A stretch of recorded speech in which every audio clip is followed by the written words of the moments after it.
Trump transition team co-chair Tulsi Gabbard has been on a tear through the country, campaigning for Donald Trump in battleground and blue strongholds. In the last 2 weeks, she's visited more than a dozen states, reaching out to Democrats who are disaffected with Kamala Harris. Here to tell us what she's seeing and hearing on the ground is Tulsi Gabbard. Tulsi, it's so great to have you on this morning. Thanks for joining us. Good morning. Good to see you. Thank you so much. So it's been fascinating to see how the Trump campaign is being very strategic about how they're using you and RFK and deploying you out to places that are blue, like in Wisconsin, in that Madison area.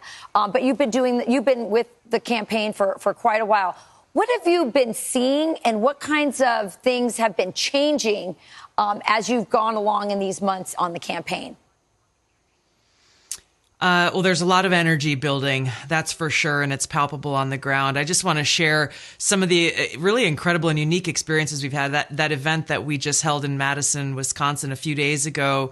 At every one of these events that I've been doing with Bobby Kennedy, I ask the audience, raise your hand if you're a Democrat or a former Democrat. And in almost every event, somewhere between 35 to 50% of the room will raise their hand. It was no different in Madison. The cool thing was this, though, when their hands went up, there's probably a couple thousand people in the hall there.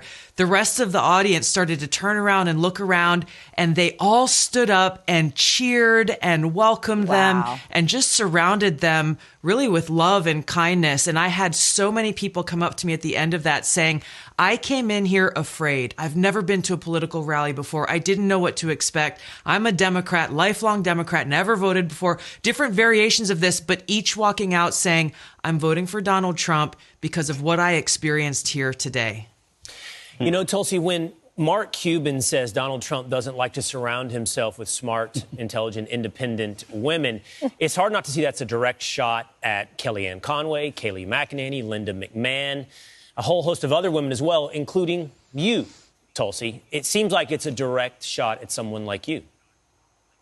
You know, there's actually something much darker that he is implying there, because the premise of his statement is that he believes that Liz Cheney and female warmongers like her are what defines strong women. They are hypocrites and cowards, because when you look at people like Liz Cheney, she is eager to send our troops into harm's way. She is eager to advocate for more stupid wars, but she and other warmongers like her will never volunteer to put their lives on the line for these military adventures they're advocating in.